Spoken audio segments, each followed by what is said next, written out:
Alam niyo ba na ang magnesium ay isang importanteng mineral na ginagamit ng ating katawan para mapanatili ang healthy function ng ating mga organs?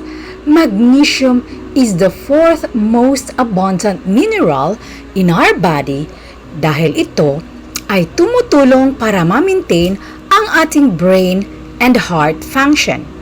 Kung may sapat na source ng magnesium ang ating mga kinakain araw-araw, ito ay tumutulong sa pag-maintain o pagpababa ng ating blood sugar. At marami pang health-related benefits ang magnesium tulad ng mga sumusunod.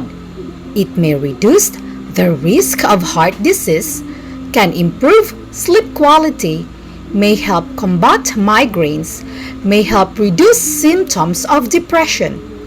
Kaya kung sa tingin nyo, meron kayong mga sintomas tulad ng nabanggit ko dito sa video na ito, bumili na kayo ng magnesium oil para makatulong sa inyo na palakasin ang mga katawan nyo, lalo na sa mga tumatanda, sa mga nag-perimenopause na at menopause.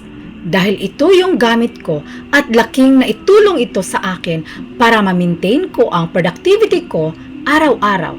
Health is wealth. Kaya nasa atin nakasalalay ang pag-alaga ng ating mga katawan. So, if you are interested, please don't hesitate to check my yellow basket. See you there!